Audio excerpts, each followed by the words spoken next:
ఓం నమో నారాయణాయ. దేవతలు, దానవులు అమృతాన్ని కోరుతూ మదించిన మహాసముద్రం ఏదో తెలుసా? అది సాధారణ సముద్రం కాదు, క్షీరసాగరం.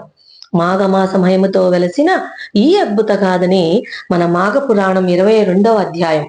ఇక ఈ అధ్యాయంలో జహ్నుడు ఏకాదశి వ్రత మహత్యం గురించి అడిగిన ప్రశ్నకు సమాధానంగా కృష్ణమధుడు పౌరాణిక ఘటనమైన క్షీరసాగర మదనాన్ని వివరిస్తాడన్నమాట. ఈ కథ ద్వారా క్షీరసాగర మదనంలో ఎదురైన కష్టాలు, విష్ణుమూర్తి యొక్క అవతార మహిమలను వివరించి ఏకాదశి వ్రతం యొక్క ఫలాన్ని కృష్ణమధుడు జహ్నునికి తెలియజేస్తాడు. ఏకాదశి వ్రతాన్ని పాటించడం దేవతలకు అమృతంలాగా ఫలిస్తుందని, పుణ్యలోకాలను చేరుస్తుందని, దాని మహిమ అశ్వమేధ యాగాలకు సమానమని వివరిస్తాడన్నమాట.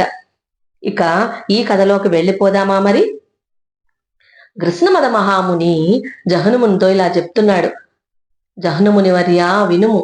మాఘమాస వ్రతమును ఆచరిస్తూ ఏకాదశి వ్రతమును పాటించిన వాడు అశ్వమేధ యాగము చేసినా వచ్చినట్టు పుణ్యఫలమును పొంది తుదకు మోక్షాన్ని కూడా పొందుతాడు. స్వర్గాధిపతి ఇంద్ర పదవిని పొందుతాడు.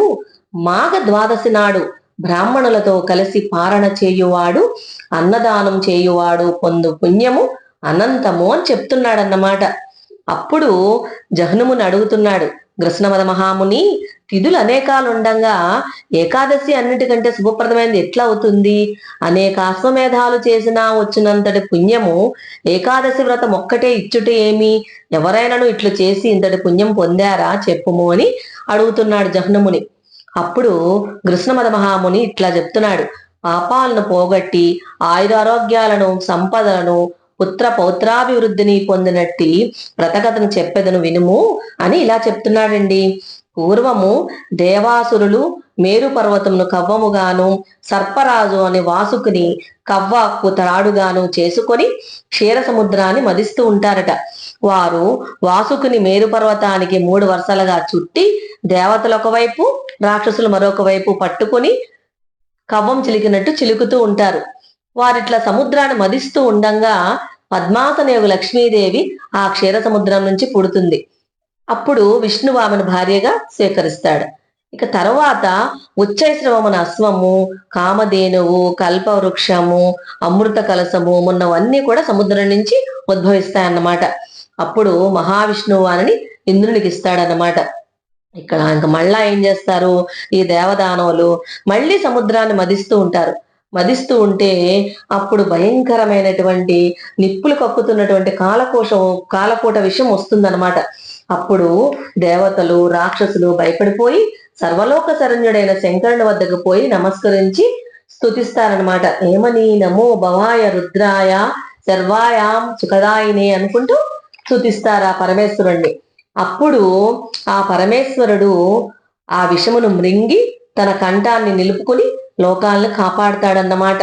ఆ నల్లని విషయాన్ని ఆ కంఠాన్ని నిలపడం వల్ల ఆయన కంఠం నల్లగా అయిపోతుంది అనమాట.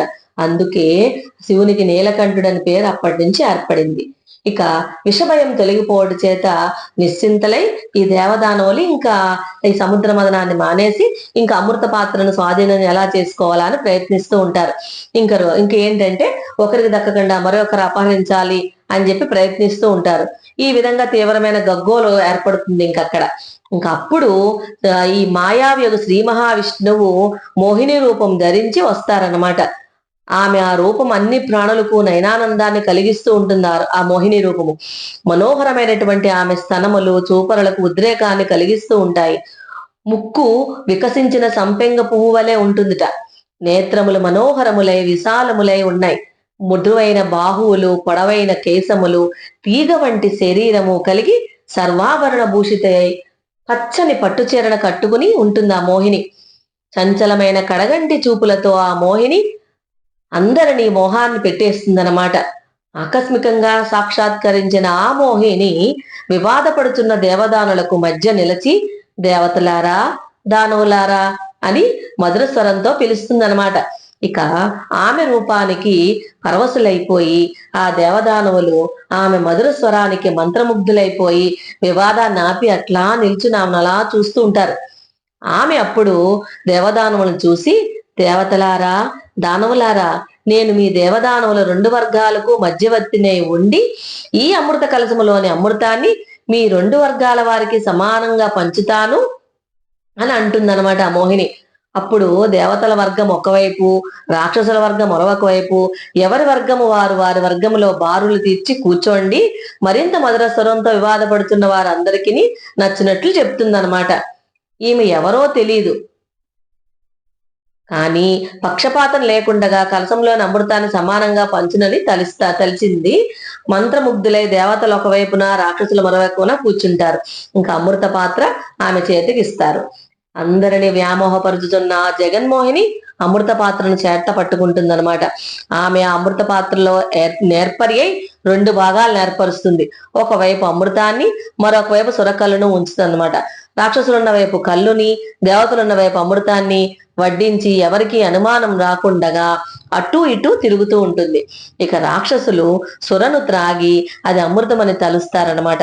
చెవులకింపుగా ధ్వనించుచున్న పాదముల అందెల రవళితోనూ, హస్త కంకణముల సుమధుర నాదములతోనూ ఆ జగన్మోహిని దేవదానువుల మధ్య విలాసముగా, మనోహరముగా, మధురముగా తిరుగుచు అమృతాన్ని దేవతలకు, సురను దానవులకు కొసరి కొసరి వడ్డిస్తూ ఉంటుంది. ఇక దేవదానవులు తమ హస్తములను దోసిళ్లు చేసి హస్తములే పాత్రలుగా చేసుకుని తాగుతూ ఉంటారు.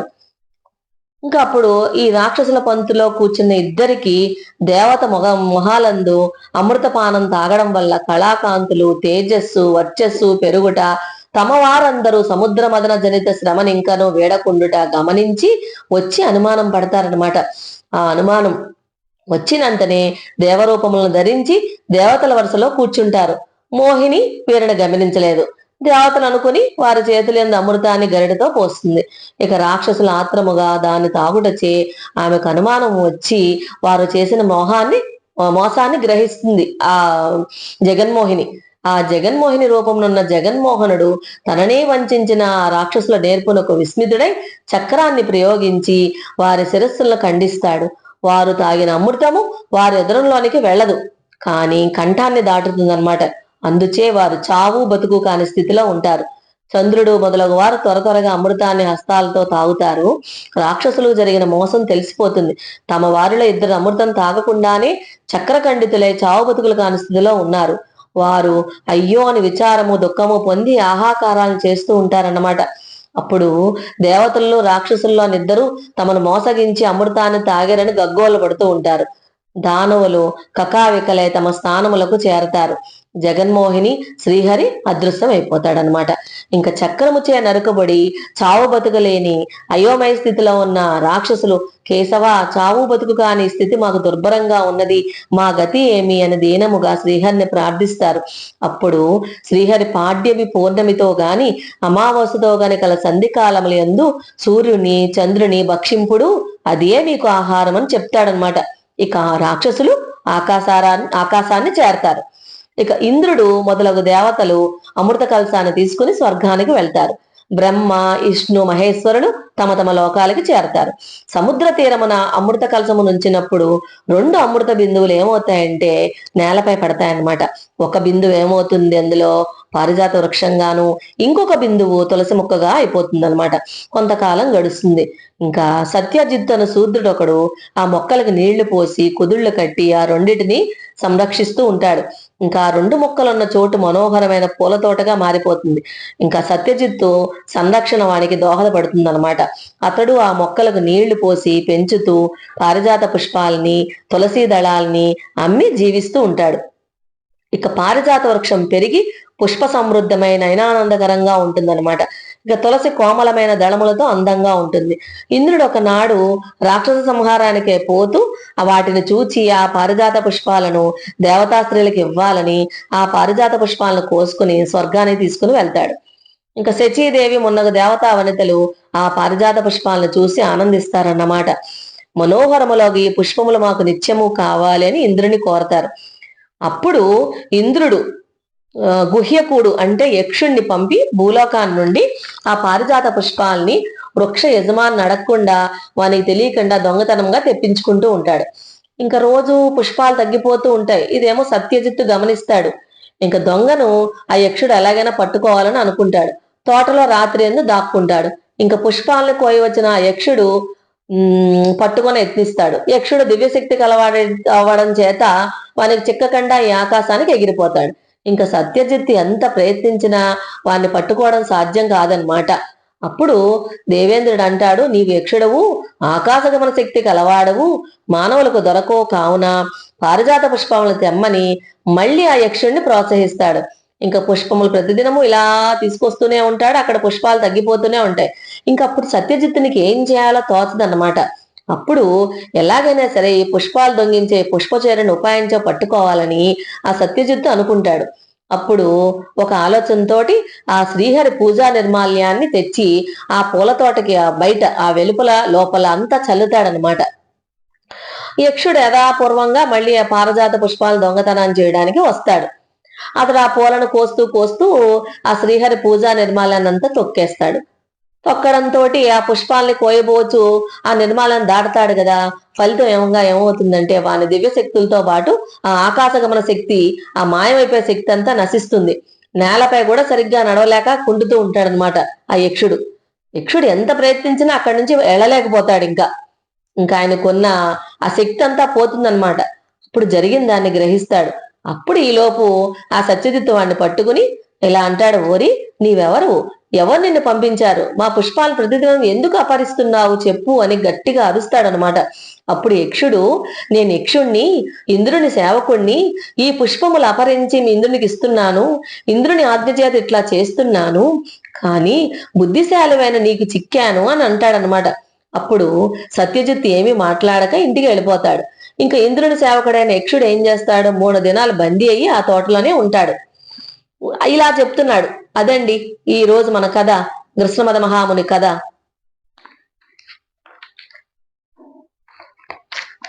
ఈ కథ ద్వారా మనకు అర్థమైంది ఏంటంటే, ఆలాహల విషం ఉద్భవించిన వేళ, లోకమంతా భయాక్రాంతమై వణికిన వేళ, లోకరక్షణార్థం నీలకంఠుడు విషాన్ని గ్రహించి లోకాలను కాపాడాడు, ధర్మాన్ని నిలిపాడు.